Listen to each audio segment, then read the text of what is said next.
Olá, sejam muito bem-vindos ao nosso Pod Metamorfoses. E hoje estamos aqui com Bruna, Paty, Agaci e o Diego, nosso convidado desse episódio. Eu sou a Gleice e vou apresentar aqui para vocês o Diego, que é especialista em neurociência e performance humana, trabalha com educação e saúde corporativa, ajuda gestores e colaboradores a crescerem através de habilidades comportamentais e a neurociência. Seja bem-vindo, Diego. Seja bem-vindo, Diego. Que bom ter você aqui. Obrigado, meninas, Bruna, Gleice, Agaci, Paty. É uma honra enorme estar aqui na presença de vocês, nesse projeto lindo que é o Metamorfose, que eu amo acompanhar. E fico muito feliz de estar aqui com vocês hoje. O Diego sempre dá feedbacks pra gente, né, Diego? Obrigada mais uma vez. E pra gente começar, né, vamos já entrar com um carrão de cena. O que é a neurociência, Diego? E como que a gente aplica ela na nossa vida? Explica um pouco aí pra gente. Bom, a neurociência, ela é o estudo do sistema nervoso, mais específico, a área de estudo e que os pesquisadores mais estudam é o cérebro, né? E aí, como que as pessoas interagem, como que elas... o que elas pensam, as reações químicas, o que isso ocasiona no corpo, o que isso envolve na tomada de decisão, o que isso pode ser levado para os negócios, para a aprendizagem. É um estudo multidisciplinar e que tem como bases áreas como a biologia, a medicina, a psicologia, a pedagogia, entre outras. Nossa, ele abrange muito, né? Muito. Até a nutrição também. Tanto é que por isso que o nome é neurociências, né? Porque pega para áreas da cognição, comportamento, tecnologia. Muito bom. Nossa. Então tem assim, às vezes a gente já aplica a neurociência sem a gente saber? Muito provavelmente. Muito provavelmente. Especificadamente na área da neurociência comportamental. Bom, o que eu poderia falar de neurociência comportamental que poderia ser aplicável aqui para a gente no dia a dia, né? De forma bem resumida, nós temos as células nervosas que são neurônios, né? E através desses neurônios eles se conectam através de sinapses neurais. E essas sinapses neurais são aquelas que formam o nosso hábito, o nosso comportamento. Por exemplo, quem aqui tem dificuldade de praticar atividade física? Eu. Quem aqui tem dificuldade de fazer dieta? Então, tudo isso envolve essas sinapses e consolidação de hábitos. E aí, dentro da neurociência comportamental, a gente tem as sinapses químicas, que geram neurotransmissores que os neurologistas chamam de mensageiros químicos, moléculas de emoções. Então, quando a gente pensa, quando a gente sente, quando a gente se comporta, nós estamos liberando esses mensageiros químicos. E eles, às vezes, moldam o nosso comportamento. Nossa. O tempo todo. Algo interessante se falar sobre isso. O sistema de luta ou fuga. A luta está relacionado à raiva. E a fuga ao medo. Então, quando esses mensageiros químicos envolvem, por exemplo, a adrenalina e cortisol, a gente ativa esse estado de sistema de luta ou fuga. Na prática, o que isso significa? A luta pode ser um conflito. Pode ser um estresse? Exato. O estresse que vai desencadear a liberação de cortisol, que vai ativar, junto com a adrenalina, esse sistema de luta ou fuga. Sim. E a luta pode ser um conflito familiar, um conflito com os filhos, um conflito no trabalho. Um exemplo prático. Se fosse entrar um leão por essa porta, o que vocês fariam? Empurraria a Bruna. Eu ia querer Amiga, eu ia encontrar uma leoa. Eu adoro um gatinho, então meu sonho é ter um leão em casa, tentar amansar e levar. Não, mas Vai assim, sim, ó. super Alguém adrenalina ia subir. Sim, Exatamente. lógico. Alguém ia querer lutar com esse leão? Lógico que Com certeza não. Enquanto talvez quem tá na ponta da mesa vai lutar, quem tá do lado de cá a gente vai fugir por aqui, tá? Com certeza, amigo. Então o lutar, nessa situação, é se você não tiver como fugir. é um sistema que ele está dentro do nosso organismo para nos proteger de uma situação de perigo, como esse exemplo do leão. É um perigo real. Sim. Vai lutar provavelmente com o leão quem não conseguir fugir. E como essa mensagem é rápida, né? Tipo assim, Exato. Cara, inconsciente. parece que é direto. Frações de segundo. Então, por exemplo, a questão do uso do celular, né? Todo mundo fala que gera dopamina, né? Então, assim, na hora que a gente pega o celular, já começa essa liberação essa de liberação. neurotransmissores que vão futuramente ocasionar, por exemplo, num vício comportamental de uso de telas. E aí, nessa Isso é uma situação, fuga? pode ser acionado um sistema de luta ou fuga se envolver estresse. E aí, o que vai acontecer? No caso de mãe e filha, pais e filhos.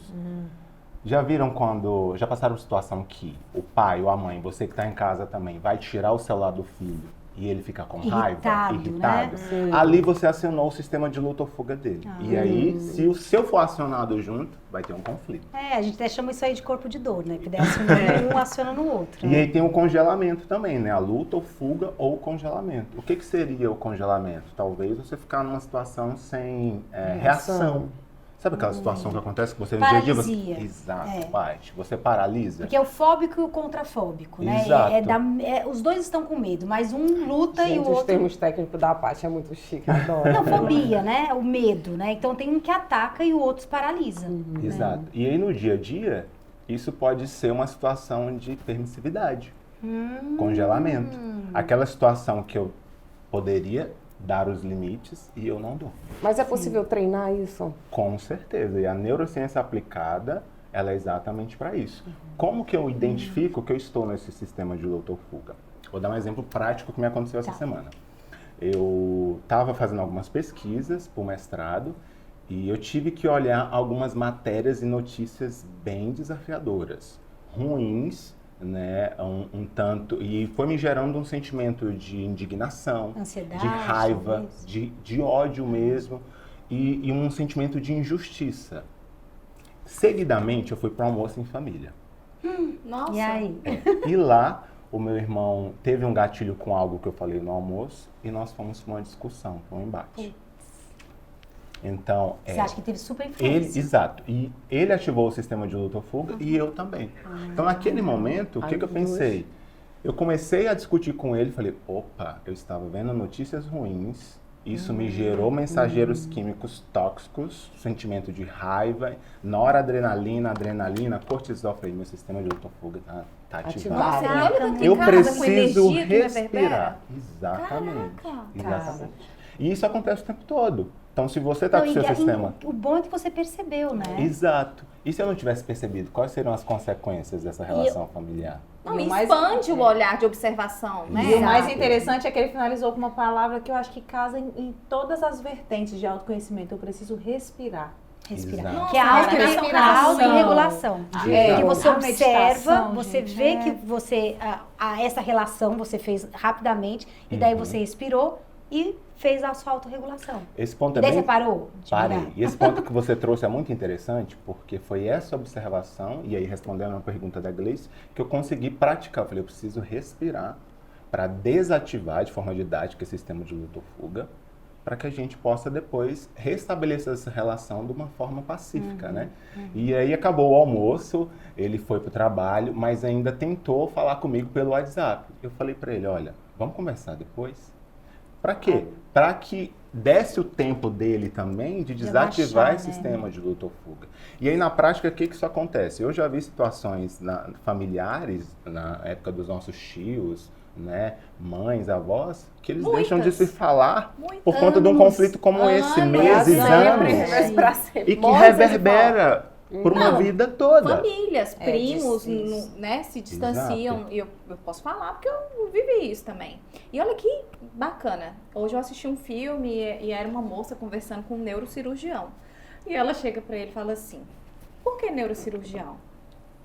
Aí ele fala assim, porque essa área dentro do cérebro tem sentimentos, sistemas, Conexões. Ele fala várias coisas. Ela, mas e o coração? Aí ele, é só um músculo. Como se o rei do nosso corpo é realmente a mente ali. É ela que vai ela que vai conduzir tudo. Vai comandar o O restante do corpo. poder que ela tem dentro da do nosso corpo. Tá conectado, mas é ali que a gente tem as sensações. né? Isso, as sensações. Mas é aquela questão também, né, da gente levar da mente pro coração, né? Hoje a gente A sabe mente, ela espalha, igual ele falou, de os chakras, por mensageiros. exemplo, se você for né? fazer, abrir o chakra cardíaco para você estar conectado com a mente. Inclusive, pegando esse assunto que vocês trouxeram, é importante a gente lembrar que essas sinapses, esses neurônios, eles não têm só no cérebro. O cérebro tem bilhões, mas o coração, por exemplo, tem cerca de 40 mil. No intestino. E, inclusive, tem mais que o intestino. Algumas pesquisas têm apontado que tem mais que o intestino.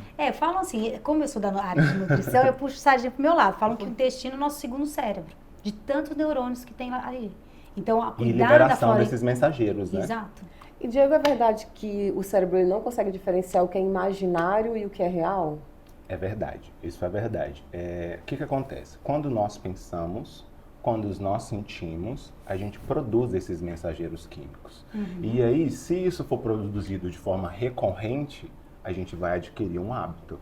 Um hábito através de pensamento, um hábito através de sentimento. Exemplos.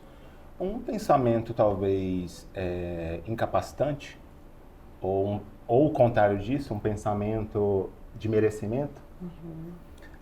Tem um exemplo muito simples e prático, né, que é aquele assim, não pense no elefante cor-de-rosa sobrevoando já aqui. pensamos. Todo mundo já pensou. Então, seu cérebro já imaginou. E isso, numa situação de comportamento, você sente. É igual você ter um acesso a uma memória. Se vocês pudessem lembrar agora de uma memória de infância, onde vocês tiveram uma memória sensorial com a comida, para onde vocês iriam agora? Muito provavelmente alguém para casa de vó, Com mãe. certeza. E aí você pensou. Se você pensou, você imaginou. Você viu cenas, você viu flashes.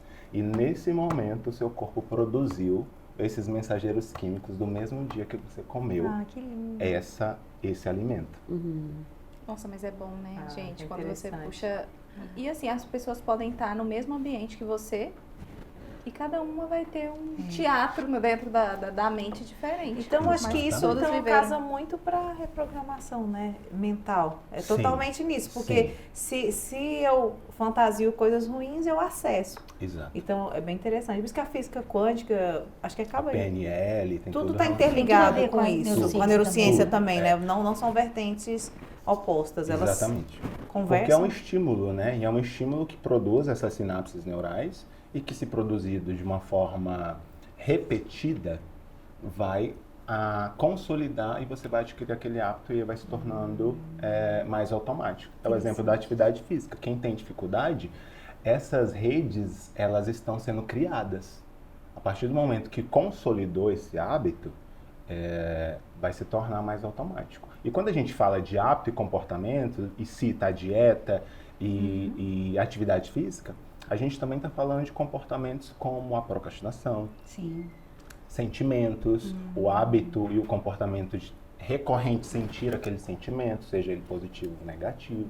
E a neurociência, ela consegue, assim, revelar algo no autoconhecimento, né? E eu quero também que você fale um pouco da sua jornada. Como é que você chegou a isso? Por que você saiu de uma profissão e veio atrás da neurociência? É interessante você fazer essa pergunta, porque eu estava refletindo sobre isso esses dias. E há quase 20 anos atrás, eu li um livro chamado Em Busca da Excelência. E aí esse livro fala sobre esses aspectos da mente, né? Eu não sabia naquela época, mas o livro tem uma base neurocientífica. Há 20 anos atrás, no Brasil, não era tão difundido como hoje, né? Em outros lugares, nos Estados Unidos e Europa já. E ali eu já tive o meu primeiro contato. E na época, eu li o livro para aplicar comigo e com meus atletas. E ali já foi surgindo o meu interesse com essa área. E daí, nessa jornada da vida, eu encontrando as pessoas, fazendo os meus atendimentos, e sempre com aquele olhar mais humano, de avaliar de forma sistêmica, integral, não só a parte física. E dentro dessa jornada tiveram, se eu fosse enumerar aqui como uma linha da vida, teve esse momento desse livro, um segundo momento em que, quando eu me deparei, eu estava com todos os meus clientes de personal com transtornos, e a maioria era depressão. E aí eu fui me questionando, falei, nossa, tem um olhar diferente aqui, tem uma forma diferente de trabalhar aqui. E eu me dei muito bem com essa área. Não foi um nicho que eu escolhi. Tem um caminho novo pra Exato. mim brilhar. Escolhido por ela. Exato, ele me escolheu. Eu falei, tem alguma coisa aqui. Nossa, Di, que lindo! E aí comecei a estudar mais sobre a psicologia do esporte, enfim, todos esses aspectos. E daí eu tive uma carreira de sucesso nessa área, mas eu sempre tive a visão de que a gente não precisa ser uma coisa só a vida toda. E eu reconheci alguns talentos que eu tinha. Esse era um deles. Tanto é que eu cogitei fazer psicologia antes de fazer educação física. Não fiz por uma série de motivos. E aí depois a minha vida foi encaminhando para essa área. E um terceiro momento foi uma situação que aconteceu quando eu tinha 22 anos. O meu pai me expulsou de casa depois de 6 meses de eu ter assumido um relacionamento homoafetivo. E isso desencadeou, nas semanas, meses seguintes, uma série de questões comportamentais que eu tive que olhar realmente para dentro. Eram coisas que já estavam ali, já existiam, mas eu não estava dando acesso. Sombra, né? Assim, a gente no subconsciente. E aí, essa situação, que para mim foi um evento traumático, trouxe à luz tudo isso. E aí eu tive uma série de consequências, como, por exemplo, o início de depressão, tive crise de pânico, isso afetou a minha saúde no trabalho. Então, eu trocava de setor de trabalho a cada 6 meses, 1 ano, que eu não me adaptava. E ali começou a minha busca, essa jornada pelo autoconhecimento, para entender o que estava acontecendo comigo. Nossa, a gente vê diversas pessoas passando por situações difíceis, complicadas, e é legal quando você traz... Eu estava numa situação complicada e resolvi me observar. Porque quando a gente está numa situação muito crítica, o que a gente faz? Primeiro o nosso corpo fica totalmente... Nega, culpa o outro. Culpa o outro, Exato. né? Desespero. São os estágios, né, que a gente... Desestabilizado. E você chegar e falar assim, eu me observei, é muito legal, Diego. Assim, é um passo muito exemplar para quem está ouvindo, para quem está vendo, né? E é difícil. Eu acho que tem que estar equilibrado. Já tinha esse momento de equilíbrio contigo para poder ter chegado nesse ponto. Eu acho que ali foi esse desejo da busca de resolver, sabe? Eu sou muito resolutivo. Então, eu falei, o que está acontecendo? É atleta, né? Exato. E homem também, né? Exatamente. Mas eu acho que essa questão da performance e do esporte me ajuda muito. Inclusive, o esporte foi um local onde eu tive esse pertencimento que me ajudou nesse processo de cura. O movimento do corpo Foco, é importantíssimo, né? Para as questões totais de transtornos emocionais e isso. Eu até conversei com uma pessoa ontem, super deprimida, eu falei assim, vai correr e suar todos os dias para você. Esse é seu remédio. Movimenta seu corpo, sai desse lugar, dessa inércia. É isso. Eu ouvi uma moça que corre esses dias, ela falou assim, aprendi a ouvir o meu corpo, a ser e aí, nesse mundo do atleta, né, que ele está totalmente voltado e focado para o condicionamento físico, para o momento ali da prova que ele está em alta concentração, né? Eu acho que trabalha ali o psicológico muito bom para autoobservação, assim, o nível de concentração em si alto, né? Pode ser uma espécie, né, de meditação. Sim, um treinamento mental, e que foi um pouco do que esse livro trouxe para mim. Eu precisava Mas foi durante as suas... Porque você foi atleta, né? E se preparou pelo que a gente já... Foi no vôlei? Vôlei de praia. No vôlei de praia, que você foi destaque. E quando você estava no vôlei de praia, focado, você teve essa... Como é que fala? Essa orientação psicológica? Esse suporte psicológico? Na verdade, foi essa tomada de consciência, de entender que esse processo mental era importante. Hoje, eu considero ele como 80%, por exemplo, do jogo, da performance. E aí, a partir desse entendimento, eu comecei as minhas buscas. E como o esporte que eu praticava é duplo, ele é considerado um esporte individual, muitas coisas você que precisa montar. Então, naquele momento, eu me vi como uma empresa, que eu precisava montar a minha equipe. Então, eu fui atrás de psicólogos, nutricionistas, toda uma equipe para me dar um aparato, né? E aí, no meu caso, enquanto técnico, eu tentava dar esse suporte, né, e essa atenção também para os meus atletas. E aí, o outro ponto-chave foi um momento em que eu passei por esse período, fui me recuperando, me recuperei, e teve um período que eu participei de um estágio na Seleção Brasileira, Sub-21, na temporada do Mundial, acho que de 2012. E aí, quando eu voltei de lá, todo mundo tava, uau, nossa, Seleção Brasileira. E aí eu voltei assim, não quero mais fazer isso. Sério? Ai, a gente se identifica muito, viu, Diego? Porque eu já passei por várias fases assim também, tipo, eu não quero mais fazer isso. Mas aí eu vejo um pouco como fuga, no meu caso. No teu caso foi tipo, não Uma me tomada de encontrei, consciência. entendi. Falei, Não, mas o que você viu lá que porque você o que gostou, acontece? né? A seleção brasileira, viu? para um técnico, um atleta, é o ápice, né? É o auge. Auge da carreira. E aí eu falei, eu não quero fazer isso pro resto da vida. Eu não quero ser só isso pro resto da vida. Entendi. E eu comecei a me questionar quais caminhos eu vou seguir. E aí nessa época eu já estava estudando neurociência, alguns cursos de extensão, eram poucos naquela época. E aí eu decidi que eu ia parar e migrar, fazer transição de carreira. E aí eu fui fazendo essa transição de carreira, e aí comecei pela especialização em neurociências, depois neurociência e performance, e agora eu estou finalizando o mestrado e a graduação. Então esse foi o meu processo na jornada de autoconhecimento que me trouxe para a neurociência. Mas sempre com o intuito, primeiro, de aplicar comigo. E aí depois eu vi que eu também tinha esse talento, que eu podia explorar mais isso e poderia levar isso para mais pessoas e impactar a vida. É sempre através de nós, né? Eu acho que é isso que é o mais fundamental, é trabalhar primeiro na gente, aquilo que a gente acredita. E a gente sabe também, Di, que você levou a neurociência para dentro das escolas. E isso aqui somos todas mães, né? E elas mães de pré-escolares. Ela que ainda tem um bebê. Eu preciso aprender do zero como é que Ai, é. eu ter filho tô na curiosa. Eu Conta tava pra já gente, querendo como é que a só gente ouvir o coloca a Diego. neurociência dentro das escolas, gente? Isso é incrível, trabalhar com eles que têm aí o cérebro ainda tão menos domesticado, vamos dizer assim, né? Em desenvolvimento, Em né? desenvolvimento. Um HD zero. Exatamente. Bom, a neurociência, eu acredito muito que ela vem para revolucionar o setor educacional, desde os processos de ensino-aprendizagem, né? Como que o cérebro realmente aprende? Como que é o cérebro de uma criança? Porque, assim, hoje nas licenciaturas a gente já estuda sobre o desenvolvimento, motor, entre outros.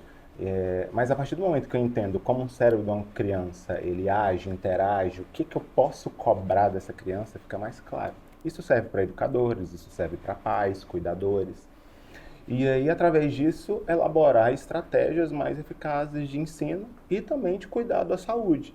Então, desde os aspectos de aprendizagem, há também a parte socioemocional, que é muito importante.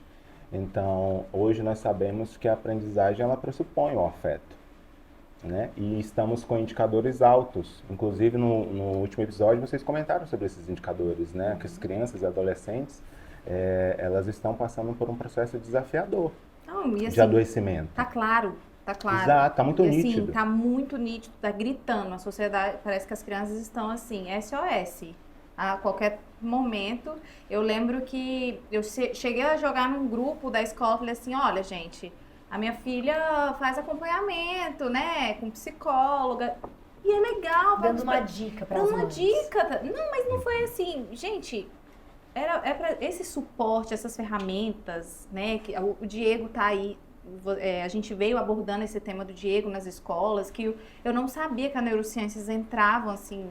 E aí, depois eu vi palestras suas na escola e temos caminhos sendo abertos e a gente vê, eu ainda vejo pouca visibilidade para isso. Pouca importância, assim, que é algo que tinha que trazer mesmo para dentro, como se fosse uma... Cultura. Uma aula. Isso. Uma aula que tem que ser trabalhada. Sim. Porque ela vai ser suporte pro resto da vida. Antigamente a gente tinha quais que perdeu até, eu acho que era... Projeto de vida. Projeto de Não, e vida. Ainda tem hoje, aquela alguns. frase, a infância é o chão da vida. É isso. É o chão que a gente vai sempre levar, né? Então eu acho que. E daí como que é o trabalho? Que a gente, Como é que é? E quais, assim, faixa etária? Você trabalha a faixa etária mínima? Esse trabalho ele é feito tanto com educadores, famílias, quanto com os alunos. Nos educadores, identificar como que esse cérebro aprende, né, tanto o da criança quanto do adolescente, e a partir disso trazer estratégias mais eficazes de aprendizado. Nessa área que você falou, das competências socioemocionais, como a gente chama, trazer isso para dentro de sala aplicado junto dentro da disciplina, por exemplo, a disciplina de matemática junto com o socioemocional. Olha. Porque o Nossa. socioemocional está totalmente ligado às questões de saúde, de bullying, de violência. E aí a gente entra na questão de novo do sistema de luta ou fuga. Essas crianças estão adoecidas e aí estão com aqueles mensageiros químicos, adrenalina, cortisol alto. Daí vem o TDAH. Exato. E aí, tem outras doenças. tudo isso dificulta a aprendizagem. Então, suponhamos que a criança passou por um processo de um conflito, como eu mencionei. Talvez um conflito com pai ou mãe. Ou uma situação de um conflito num setor de uma escola, de uma comunidade vulnerável, por exemplo. Que o entorno a gente sabe que tem vários Sim. acontecimentos. Sim. Aquilo ali vai interferir no aprendizado naquele dia.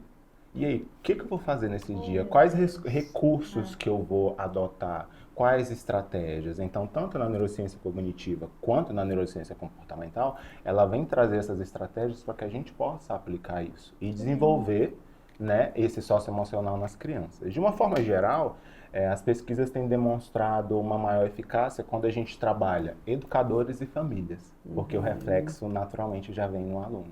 Porque às vezes, na maioria das vezes, quando é feita uma pesquisa através da orientação educacional e chamam esses pais, percebe que os pais estão Doentes. Era tanto isso. quanto O ou aluno. mais. Era isso que eu ia te perguntar.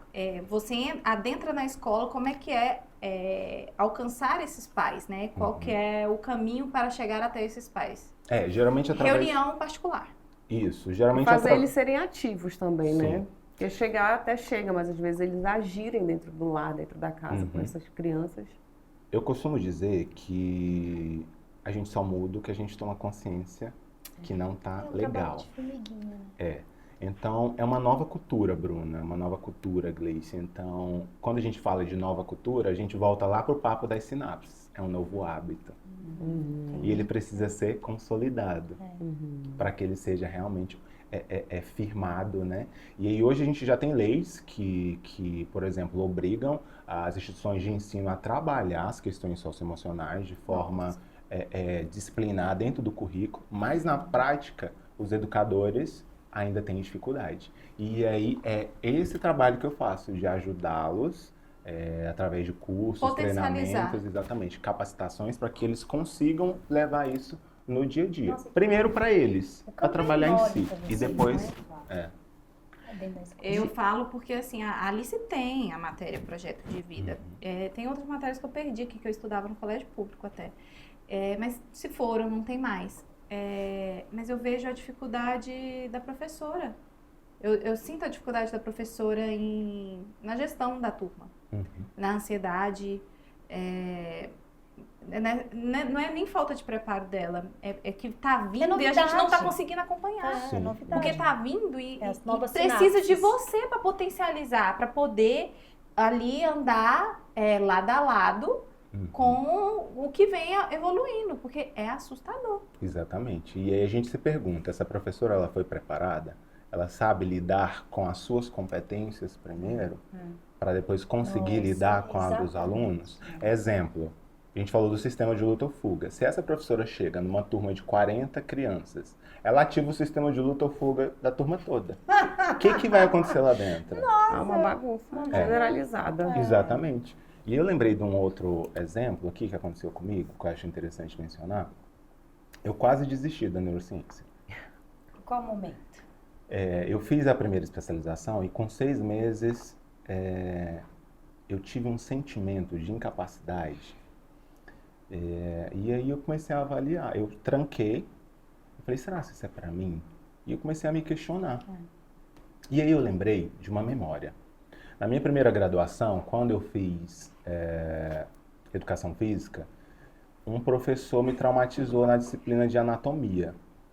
Mesmo? E foi o primeiro módulo que eu tive na especialização, a neuroanatomia, neurofisiologia. E aí eu conectei com essa experiência negativa. E era aquele professor universitário carrasco, sabe? Que tinha prazer em falar que, nossa, 80% da turma reprovou. Na minha época tinha muito isso. Não sei se na época de vocês, vocês tiveram...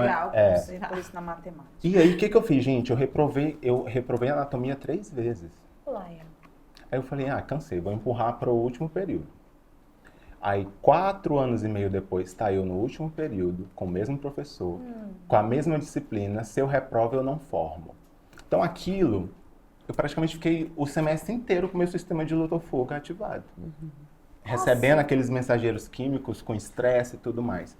E eu falei, entendi. Eu estou associando aquele momento meu do passado a esse momento de agora. Por isso que eu tranquei e veio o sentimento de incapacidade. E aí eu voltei. Mais forte. Exatamente. Voltei com a consciência de que era um momento diferente, era um outro Diego, era um outro professor maravilhoso, inclusive, que é o Dr. André Davim. E eu falei, é um outro momento. Não, eu não estou no meu passado. E isso acontece o tempo todo com as nossas memórias. Exatamente. São os padrões, né? Diego, e assim, voltando lá na neurociência aplicada às crianças, né, ao momento escolar. Eu tenho uma filha de 6 anos, a Liá. E a Liá, ela tem um problema sério para dormir cedo. Não sei as meninas. A Liá dorme tipo 10 horas, 11 horas da noite. Mas eu sinto um pouco que é uma resistência ao sono. Assim, eu quero aproveitar mais, eu quero brincar mais e quero deixar o sono para depois. Só que ela estuda de manhã e aí para acordar de manhã é aquela luta. Como que o sono afeta a vida das pessoas, assim, da neurociência, nessa fase da infância e até na fase adulta? Legal. Essa pergunta é muito interessante, Gleice. Tem uma fase na infância que a criança ela vai dormir mais. E aí dá para trazer estratégias neurocientíficas para estimular, né? Exemplo, a criança está praticando muita atividade física ali. O que ela vai liberar? Vai liberar adrenalina, endorfina. Isso vai fazer com que o aceleramento, acelere o batimento cardíaco, uma série de coisas. Até ela baixar aquele estado ali, isso, dependendo do horário, se for aquele horário próximo dela dormir, vai demorar um pouquinho. E a gente vem com estratégias neurocientíficas para dar aquela acalmada, para ir liberando neurotransmissores e mensageiros químicos de relaxamento, calma, para tentar induzi-la a esse sono. Isso pode ser, por exemplo, uma contação de história. Quem já contou história? E aí entra no que a Paty falou. Às vezes tá aplicando conhecimentos neurocientíficos e não sabe. E aí, esse é um dos exemplos. Tipo uma higiene do sono, talvez. Exato, poderíamos dizer exatamente a luz, isso. Né? Eu sei que luz. Exatamente, diminuir as luzes. Barulho, né? Criar um ambiente, né? Exato. Pra criança. Porque hoje com o bebê, então eu faço muito isso todos os dias, como um ritual. Chega perto, música. Total. Já coloco, já baixo, coloco música. Exatamente, porque nessa fase é muito rotina. Aí a gente pula para a fase da adolescência, que também é um período onde os adolescentes têm a necessidade de dormir mais. Quem aqui, ou quem está em casa, nunca recebeu uma chamada do pai e da mãe na adolescência porque estava dormindo muito? E aí, a partir desse ponto, a gente consegue elaborar uma série de estratégias. É uma situação até que envolve, por exemplo, conflitos de pais e filhos, ou conflitos com alunos e educadores. Eu entender que o adolescente ele tem uma necessidade maior de sono... Pela questão dos hormônios também? Também, exatamente. E aí, o que eu posso fazer a partir disso? Será se talvez, se eu tiver oportunidade, não matricular no turno vespertino ao invés do matutino? Muito bem. Então, são estratégias que a gente começa a pensar a partir dessa tomada de consciência, desse aprendizado, desse conhecimento. Um outro exemplo. Jogar o jogo por igual ali, né? Te botar no jogo. Exato. A mamãe dizia que era porque eu tinha que aprender a acordar cedo para trabalhar. Antigamente o sistema era de tortura, entendeu? Agora estamos na era do Gente, autoconhecimento. deixa eu te Educação falar um baseada negócio. no trauma. Bem isso. Exatamente. Hoje eu quero fazer o contrário, educação sem trauma. Lá em casa a gente começou a educação, olha que incrível, por conta de uma doença do Rômulo. Ele falava que, não, eu só funciono à noite, eu só funciono à noite. E assim, as meninas agitadas, eu sempre fui da rotina. E aí ele chegou, ele tem um problema com... Ele dá convulsões se ele parar de tomar o remédio. Às vezes ele dá convulsão. E aí teve um desses episódios que ele convulsionou e não, vamos para São Paulo. E lá o médico chegou nele e falou, ele soltou essa frase, né? Ele falou assim, não, é porque eu funciono à noite, eu sou noturno. Aí ele falou assim, olha, Eu também. seu corpo veio e você readaptou ele para funcionar à noite. Mas vamos voltar ele pro sistema original? Ciclo. E aí falou o beabá, telefone, tem um horáriozinho até você, porque ativa mais. E passou, porque o dele era mais rigoroso, a gente ia fazer o desmame do remédio. Então, assim, até a alimentação tava mudando. Mas como o sistema da casa mudou, as meninas, 9 horas... A Clara, minha menorzinha, que já nasceu dentro dessa reeducação. Rotina, né? Essa questão de pessoas noturnas é um mito. Não existe pessoas noturnas. Existem pessoas diurnas e vespertinas. E aí, o que acontece é exatamente a alteração dos ciclos, como você mencionou. Existia, no exemplo que você trouxe, uma alteração de ciclos. Ciclos de dia, de noite. E isso virou um hábito, um comportamento. Naturalmente também trouxe essas alterações comportamentais através desses mensageiros químicos e consolidou-se um hábito. E aí, o que acontece? Os diurnos, eles têm uma necessidade de dormir mais cedo e acordam mais cedo de forma mais tranquila. HC. Eu também, total. Os vespertinos, eles conseguem dormir um pouco mais tarde e acordar um pouco mais tarde. Por exemplo... Eu. Então é Eu não sou noturna, eu sou vespertina. Entendi. Dá, vai. E aí, o que isso traz pra gente? Geralmente, o horário de pico cognitivo, de performance cognitiva do diurno vai ser 8 horas da manhã. Bom saber que é o horário que a gente precisa ler, por exemplo. Exato. Ah, Na verdade, que ótimo. algo que você precisa performar e que talvez seja uma dificuldade pra você. Então tem uma ideia, a gente vai passar o podcast pra gente gravar agora às 8 horas da manhã. Aí eu não venho. Aí eu não venho. Incrível, você falando isso, deu pra identificar. Eu sou diurna. Vespertina. Eu sou vespertina e o Rômulo é... Também. Não, eu sou matutino e o Rômulo é vespertino. Então isso significa o quê? Tem até um novo termo, se não me Pico da engano, cognição, né, que ele fala. chronoworking, algo assim. E que é você estabelecer rotinas naquele seu horário de pico de produtividade. No caso desse matutino diurno, cerca de 8 horas da manhã. O que pode ser? Pode ser o estudo. Hoje é o que eu faço, é o meu horário de estudo. Eu estou precisando performar mais cognitivamente, então eu sei que esse horário é o meu horário de otimização. Saber, a gente já faz isso Isso. um pouco, né? Às vezes, pode ser uma reunião importante que você tenha. E tem como otimizar isso ainda mais. Se você colocar, por exemplo, uma atividade física antes disso, para liberar endorfina, Eu tô serotonina. muito na... E aí você vai ainda... Já tá alinhada a parte. Ai, gente, que Só legal. falta treinar. Já te No caso- desperta, Exato, te desperta. exato. E no caso do estudo, esses neurotransmissores também vão ajudar na consolidação de memórias. Gente, Diego, é por isso que 8 da manhã eu tô no pico ali, porque eu malho às 6. Aí o vespertino, mano, que só eu que tô de vespertina aqui. O vespertino, o pico maior dele Minha irmã é vespertina. vai ser às 19, Meu por marido- exemplo. Ó, Vai às ser mais 7. tempo. Entendeu, Às amor? 19? É o horário que eu quero lavar roupa, que eu quero varrer casa. É sério, gente. Só quero dormir. Nossa, O meu- 19 Aí eu horas chamo é a o hora que eu Léo. tô já de pijama. Aí eu chamo o Léo, que é matutino, ele não quer fazer nada. Eu falei, Ele poxa, já amor, tá tá naquele preguiçoso. horário. Mas às 19 não é tarde. Entrando no sono. Pra mim não é. Mas aí pra, depende de cada organismo. pra mim é o horário que eu É. gosto de fazer as coisas, É o amiga. cronotipo. Cara, Às aí tem 7 que- da noite? Aí tem que entrar no equilíbrio pra aplicar na criança, Exatamente. né? Aí eu vou ter que Até identificar você qual é o descobrir. da Tem Liana. teste que a gente consegue bacana. descobrir Consegue da se criança? Então tu vai o descobrir da o dela. adulto.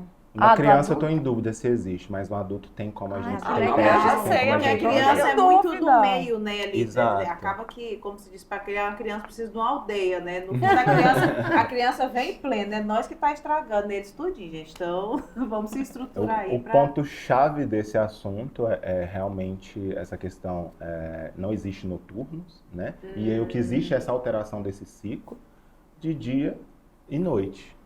E aí a gente pode trazer estratégias, como a Paty trouxe, da higiene do sono, diminuir as luzes. Eu às vezes coloco uma música já para entender ali que eu estou desacelerando. Tá.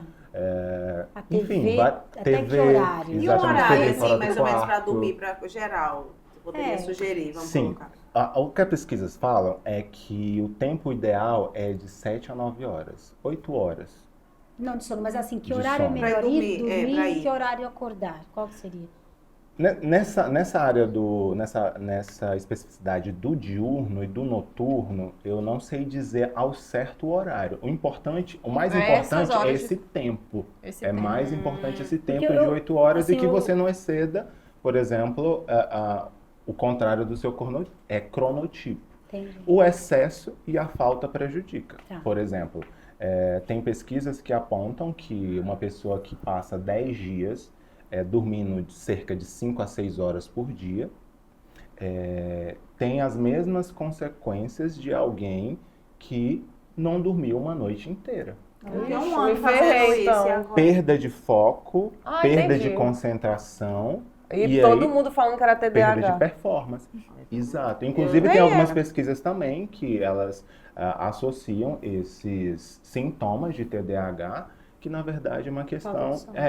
de autorregulação de diversas Nossa, eu tô sentindo isso rotinas. inteiro, porque um ano sem De, dormir total. não, mas mãe, a gente perde muita memória na época da... Não, dessa- mas justamente faz sentido. desses Os danos primeiros é anos. incrível. Porque eu Exato. Sim. eu nunca tive uma memória tão boa. Assim, já não é do meu perfil. Agora, cara, esse ano é absurdo, é fora de base. A gente se sente zumbi. Eu esqueço de olhar na agenda que eu fiz o cronograma, entendeu? Tá uma coisa. As pessoas que têm um trabalho de plantão e alteram esse ciclo de sono, elas estão mais susceptíveis a doenças e transtornos. Então, Nossa. são mais susceptíveis à questão da saúde mental. Não, que assim, essa questão também de liberação de hormônio, que né, na nutrição a gente estuda um pouco a respeito do sono REM também, né? Aproveitar para a questão de neurogênese, ou mesmo recuperação das células, Perfeito. né? De intestino, tudo é na madrugada. Mitocôndrias.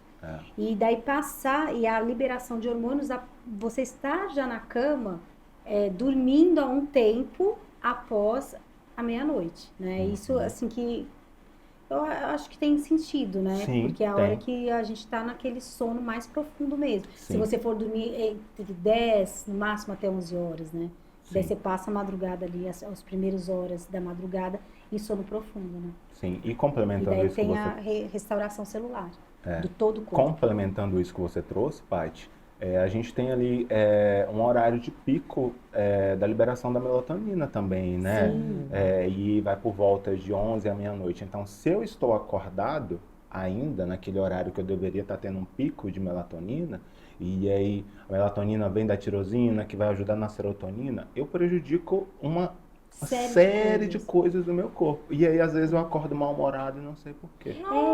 Gente, é perfeito isso, porque hormônio é a levando uma nossa pizza nesse harmonia do podcast. nosso corpo, a questão hormonal. E isso aí é E sensacional induz de os falar. nossos E comportamentos. o pessoal né? não pode passar mais da meia-noite acordado, só se for numa balada, mas assim, no dia a dia a gente precisa Não estar façam na cama. como eu, entendeu? Porque aí quando chegar em casa eu vou levar uma chamada do marido, Mas que isso fala é isso pra mim todo importante, dia. né? E fazendo uma conexão com tudo que a gente já mencionou, essa falta de um sono de qualidade vai estimular a ativação daquele sistema de luto-fuga, que vai interferir na questão do aprendizado do adolescente, porque talvez ele não dormiu bem. Como que ele vai ter esse aprendizado? Esse foco.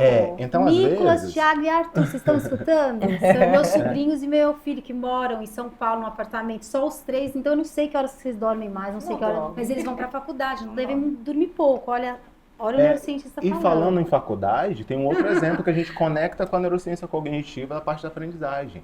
aquelas pessoas que ainda insistem em estudar até de madrugada, achando que aquilo é uma grande vantagem. Olha. Né? Na verdade, ela está jogando um monte de memória fora ali, que não vai horas consolidar. de Exatamente. Ah, e E também isso ainda é um a hábito. testosterona bastante. é liberada também no adulto, E diminui gente, com meninos. a falta de sono, né? É verdade. Então é um assunto bem extenso, bem É. interessante. Vamos seguir então. Aí ainda dentro, né, dos mitos e verdades, a gente já falou aí do noturno, vespertino, Uhum. enfim. Tem o hábito dos 28 dias, isso que eu que eu ia quero te saber, comentar, né, lá no começo, mas a gente deixou agora para esse momento. Esse é um neuromito, eu acho que o mais famoso que existe. Ah, eu sempre né? acreditei É livro nele. escrito sobre Nossa. isso. Exato. Bom, é um mito. A verdade é que Chocou. isso é muito relativo, mas o que as pesquisas trazem é que vai cerca aí de mais de 60 dias a 90 dias Pra mudar Pra um se hábito. habitar. para formar, Ai, formar um gente. hábito e aquelas sinapses se consolidarem. Mas isso tem interferência de uma série de situações. E por que gerou esse mito dos 21 dias? Tem um livro que foi escrito por um médico há muito tempo, que ele traz essas questões do hábito e 21 dias.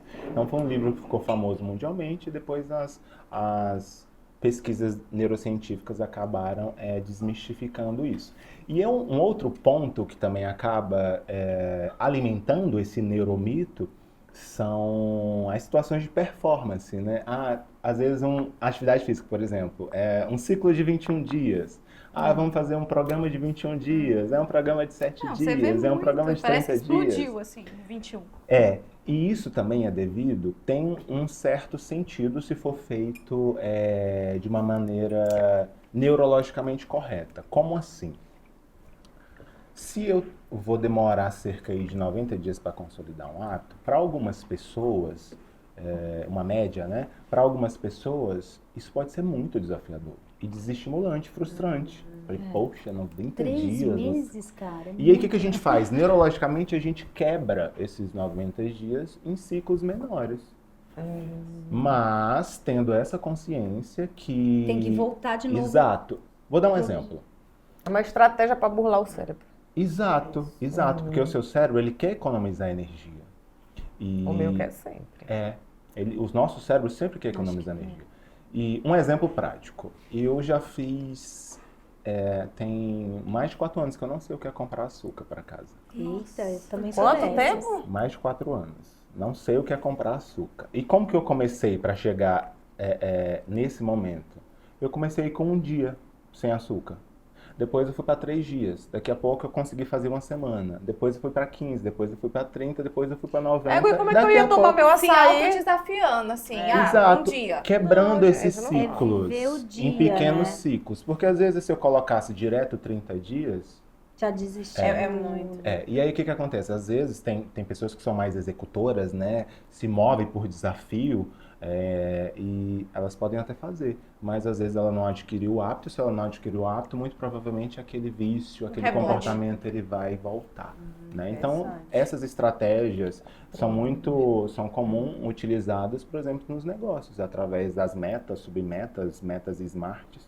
Então é uma forma neurologicamente correta ali de você fazer de uma forma que você consiga estimular o seu melhor. Muito Vou interessante. retomar minha meta, então. Atividade física, eu sempre inicio assim, 2 vezes na semana.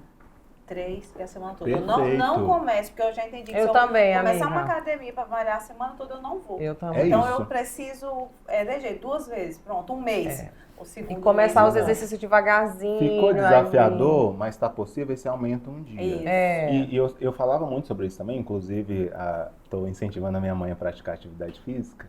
E ela é esse perfil executor. Ela já quer ir tratozão, atropelando tudo. Eu falei, não, conheço calma, assim que isso aqui também. vai dar um Também. efeito Tem rebote, uma em né? casa. Tem uma em casa, assim. Aí eu falo, mãe, 10 minutos, 15 minutos, 20 minutos, tá ótimo para quem não estava fazendo nada.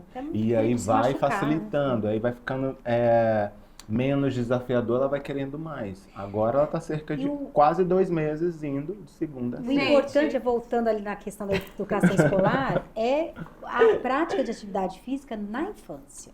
Porque daí você já condiciona... eu tenho, assim, algumas amigas que não É o gostam hábito. de malhar porque não não brincavam de bola, não gostavam de educação física. Então, ali, se tivesse forçado talvez um pouquinho a barra, né, na infância, na educação, no esporte, daí, cara, a pessoa não consegue ficar parado, né, na verdade. Se não suar, se não correr ali... Gente, vocês falando, eu só tô associando quando eu estou na escada, quando eu estou na esteira, quando eu estou correndo. 2 km. Ah, eu consigo mais um. Tá. Gente, será que dá? Não, amanhã eu faço mais um. E, tipo, essa é a minha cabeça. A escada. Tô lá fazendo a escada no nível... Você gosta, Bruna? Eu gosto de me observar. Tipo assim, Bruna, eu posso mais. Então, vamos hoje um pouquinho mais? E eu me cobro muito. Eu me desafio muito. Gente, a minha cabecinha aqui, gente, eu somos assim, ó, vagavaguita mesmo. E assim, quando você tava falando, né, devagarzinho, e é justamente, às vezes, é um reeducar mental. Sim. Total. Você tá A musculação foi isso pra mim. Eu não gosto, não me venho com academia. Tentei fazer crossfit, fiquei 3 anos crossfit, eu amava, porque tem uma certa competição. E eu eu também fui atleta quando criança, né? De jogo, e depois eu fui pro tênis. Então, mas por que eu faço musculação hoje? E não paro de fazer?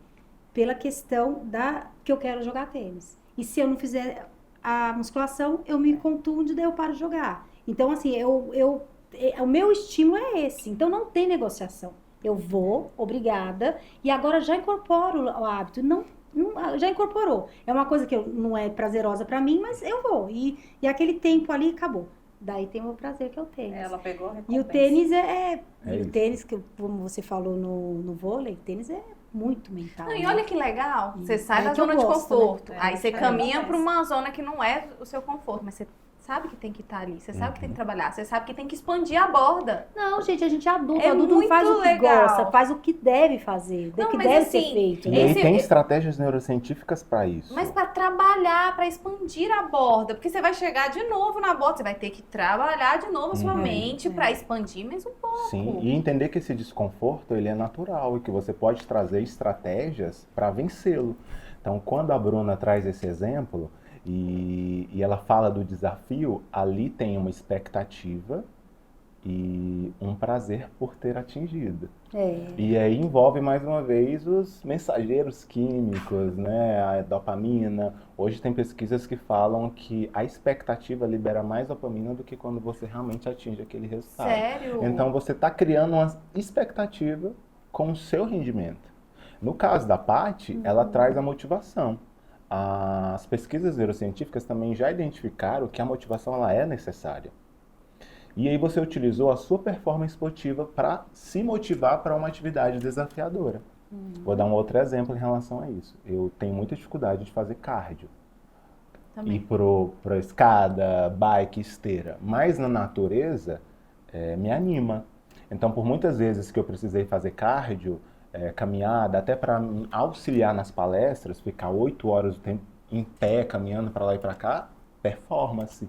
Então essa foi a minha motivação. Eu preciso caminhar para performar melhor nos treinamentos. Gente, isso é porque puro se eu performar autoconhecimento, melhor, né? teve uma época que eu só conseguia fazer um treinamento por semana, porque era 8 horas em pé. Demorava uns 3 dias para me recuperar. Hoje eu já consigo fazer um de 2 dias. Então, de onde que veio isso? Da minha performance esportiva, e a motivação veio de performar e, obviamente, lucrar mais, né? Evoluir profissionalmente. E essa é uma estratégia também que eu utilizo com grandes empresários, que às vezes têm dificuldade de praticar atividade física.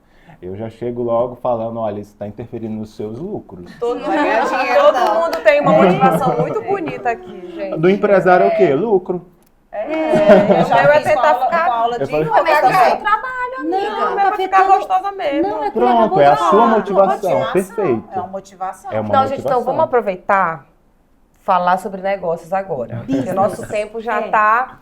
Aqui nós temos 4 mulheres empreendedoras, né? E a gente sabe que a neurociência também é aplicada a negócios. E aí, como é que a gente traz a neurociência aqui para o trabalho não nosso, mas para o negócio de quem está assistindo a gente, até para a gente aplicar nos nossos negócios também? Legal. Bom, já tem algumas áreas da neurociência aplicada aos negócios, como a neurogestão, neuroliderança, neuromarketing. Então, é o estudo do cérebro aplicado a essas situações cotidianas dentro dos negócios. Na neurogestão, por exemplo, você vai ter clareza daqueles aspectos comportamentais e como que isso interfere na sua liderança. Vou dar um exemplo prático. Por muito tempo, no meu início de carreira, a minha liderança enquanto professor foi uma liderança autoritária. Em momentos de tomada de decisão e situação de pressão, eu elevar a minha voz e às vezes até gritar. Quem aqui já teve um professor que gritou com você em sala de aula? Eu era já muito gritei também. danada. Obrigada. E Todo mundo aí, gritava comigo. eu entender isso e entender de onde que veio esse processo, quem gritava comigo? Meu pai, Óbvio. com meu irmão, com a minha mãe. Era a autoridade sobre você. Exatamente. Autoritarismo. E aí eu levei Eu isso pra grito. onde? Pro trabalho. E aí de onde que vem esse grito? É isso que a gente precisa refletir. não Quem é gritava com você? Ah, mano. Lá na infância, na adolescência? De onde que você reproduz esse padrão? Que às vezes virou um padrão mental. E como é que eu quebro esse padrão? Porque eu não quero fazer, mas eu acabo fazendo, amigo. E aí é o hábito. Ai, meu Deus. Mais um hábito de 90 dias. Aqui é um hábito eu sei comportamental. Você identifica. E aí existe todo um processo em relação a isso. E aí dentro da neurogestão, o que poderia... autogestão. E dentro da neurogestão pode ser sim, identificar esses processos comportamentais e partir para um processo que muito provavelmente vai passar por uma jornada de perdão, que foi o que aconteceu comigo. Eu precisei perdoar o meu pai porque foi a única forma que ele aprendeu. E Aí eu a tenho terapia certeza, Diego? todos esses processos de autoconhecimento que vocês já autoconhecimento, trouxeram aqui no podcast, a terapia, as outras Eu não ferramentas tinha de abordado esse tema autoconhecimento. no Não, meu e é autoconhecimento. E é muito no Ctrl-C, Ctrl-V, vem no inconsciente Exato. mesmo, né? Eu É, falo e porque eu- assim, eu ajo, eu sei que eu ajo, mesmo não enxergando, mas eu sei que coisas que eu não gostei quando eu recebi, eu tô... A gente reproduz. Eu tô E olha só que Esse perdão interessante. que você fala, nossa, isso é fundamental para Uhum. nossas É um relações. processo, Enquanto a né? gente não perdoar, porque a gente tem que pensar que nossos pais, eles também foram crianças feridas. Exato. Então eles vêm de, E né? às vezes sofreram muito mais, né? Sim, E aí, o que Talvez. isso me gerou? Falei, nossa, que consequências poderia ter gerado nas crianças? A gente falou sobre isso. Acionado o sistema de luta ou fuga. E aí, dentro da liderança, por exemplo, eu sempre tive mais facilidade de lidar com líderes mulheres. O líder homem era uma figura para mim que eu tinha dificuldade. Se ele elevasse a voz para mim, eu ia para o embate.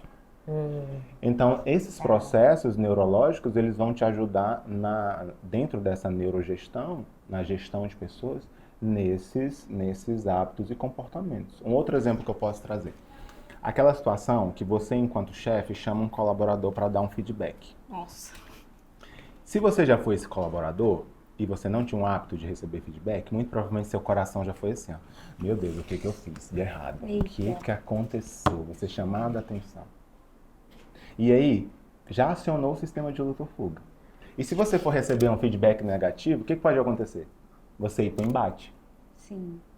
Você Eu já vai chorava. armado, né? Exato. E vai acionar, talvez, você enquanto líder. Então, entender processos como esse faz com que eu faça, por exemplo, estratégias de feedback positivo e feedbacks mais constantes. Porque se eu deixo para chamar o colaborador só quando eu for dar um feedback Daí negativo, eu estou exatamente Acionando. trazendo um hábito interno, comportamental, que só me chama para falar Pro feedback negativo. Então, já vai armado. O meu sogro Nossa, fala que que ele usava uma técnica que era o pão com manteiga.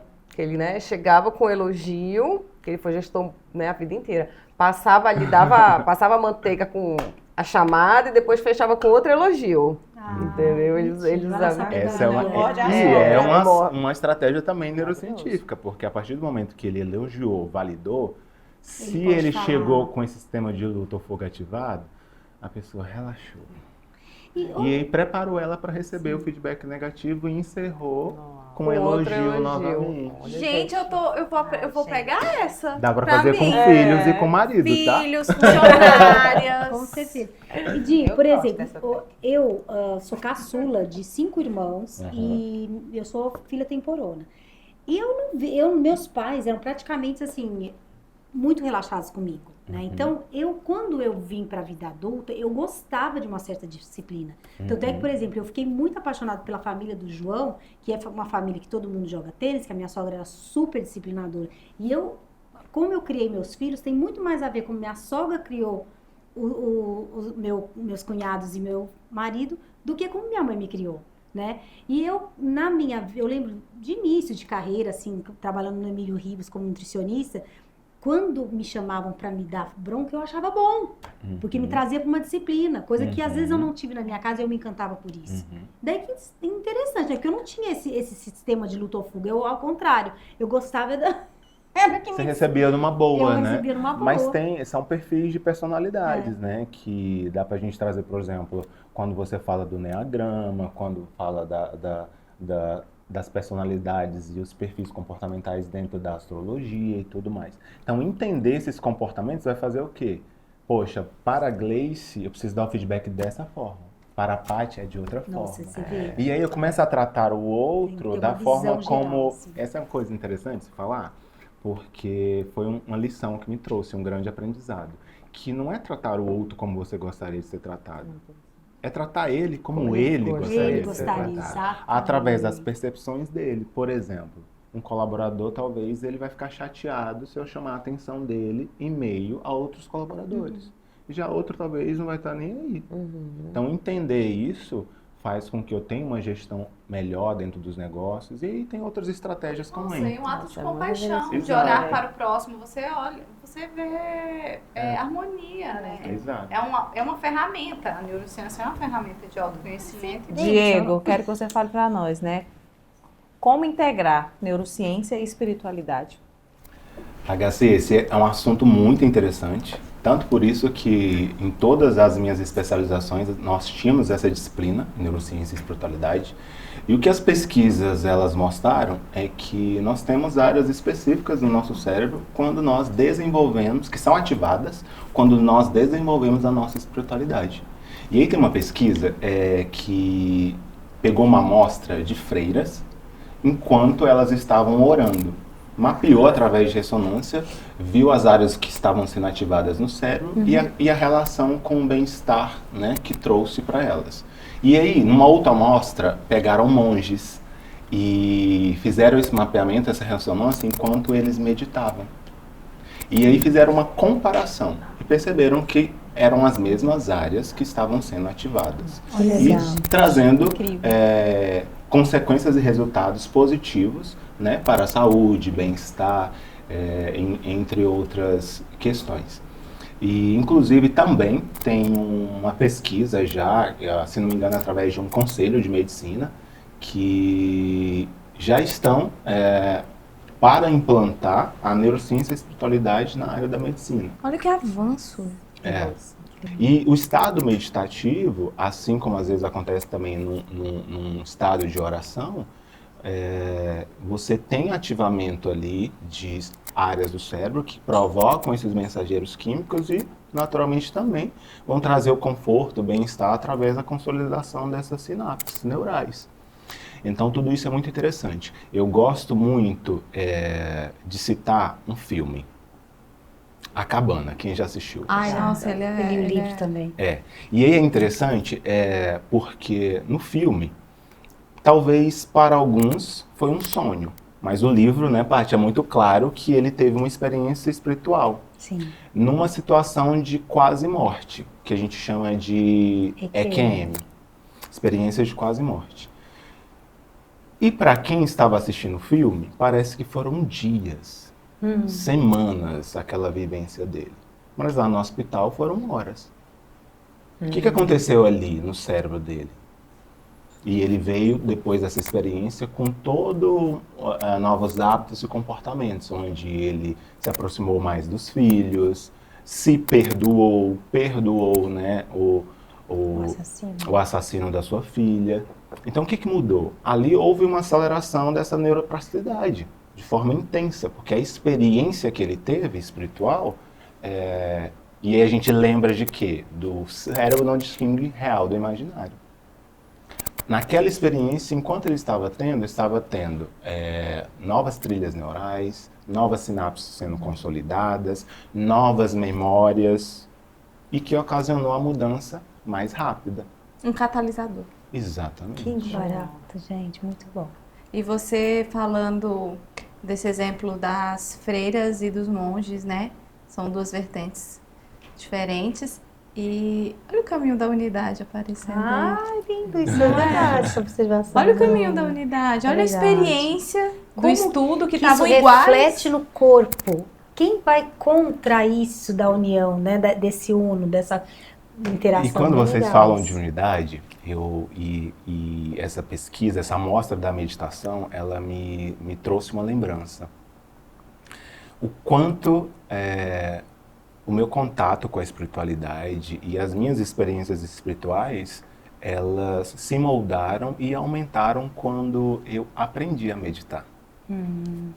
Eu passei por um Remédio, processo meditativo, eu não meditava, não era um hábito.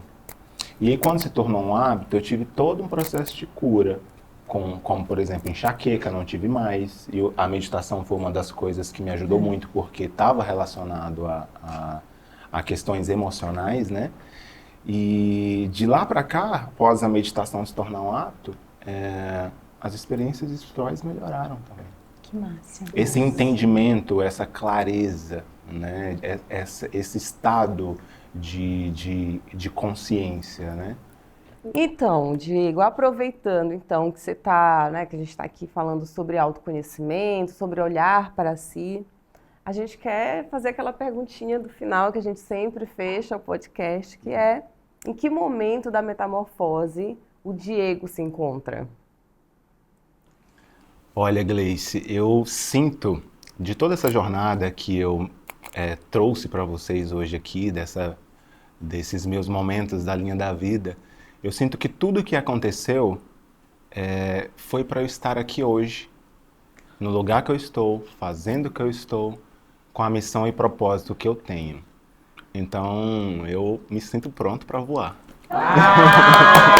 Ele é maravilhoso. Obrigada, querido. Obrigada, Diego. Obrigada. Foi um prazer enorme ter você aqui. Você não sabe Obrigada, não. aprendemos muito. Vamos lá pra casa jantar. Eu que agradeço, foi uma honra estar na presença de vocês. Muito obrigado pelo convite. Obrigada, a gente que agradece. Tenho certeza que todo mundo vai curtir muito esse episódio, porque tem muito que acrescentar na vida de todos nós. E a gente, lógico que não pode deixar de agradecer, né, a nossa equipe aqui da MZN. Obrigada de coração, sempre apoiando a gente. Gisele Leite, Moda Circular, que está Olha aqui com nossos isso, looks gente. maravilhosos. Olha isso. Uau. Isso eu já quero também. E também a Lives Brand, né, gente? Claro. Estratégia de marca e design, Ah, nossa sempre. logo, Que faz tudo linda. acontecer. Ó, Em toda a nossa estratégia aqui, ó, em brand. chocolates. Obrigada, ó. Eu espero que vocês curtam as nossas redes Beijo. sociais, Tchau, Instagram, YouTube. Beijo!